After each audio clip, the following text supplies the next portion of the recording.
So this part of the series is all about not repeating past mistakes in relationships. So before we were focused on breakups, we were talking a little bit about how we figure out what we want in a relationship. But maybe you've just ended a relationship, or you are single and you're looking back to your past relationships and you realize that even if it was a relationship that you were in for a long period of time, one that you thought for sure this is going to work, and here you are, either single, you broke it off with them, they broke it off with you, it didn't work. So what are those reasons and how do you avoid them next time around? So first of all, maybe when you got into that relationship, you didn't really know what you wanted or what you were looking for. Maybe you had great chemistry, maybe you had attraction, but you didn't really have the longevity factors that played into your relationship. So one thing is you didn't know what you wanted.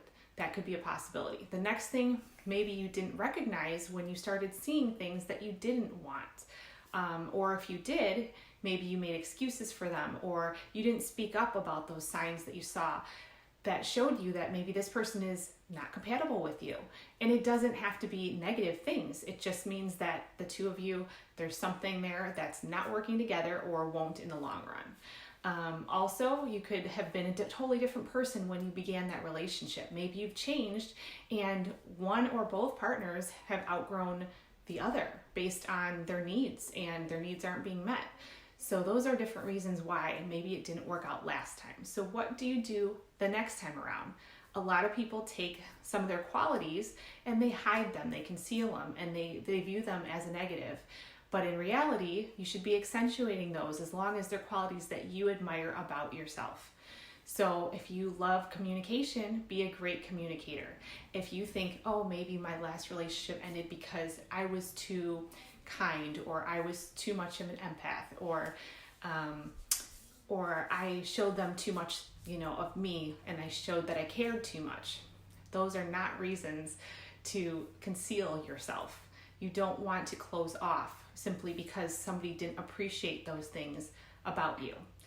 I think that you should accentuate them, and the right people will appreciate them, and you will find that great communicator. You will find the person that loves that you're an empath, and maybe they are too.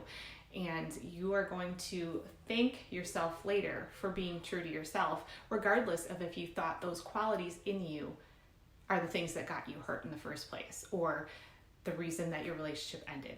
Hold on to those, own those, it's part of you.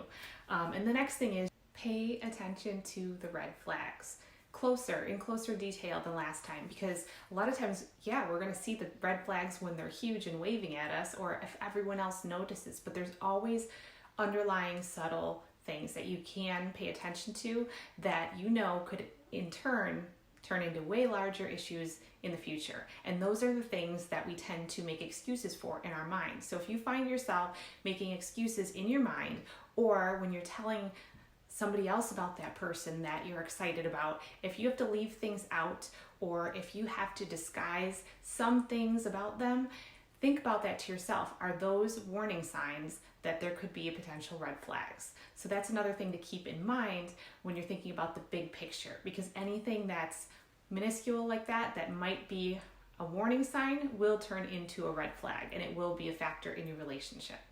So I hope those tips help in finding the right person next time around and knowing when it's the right person.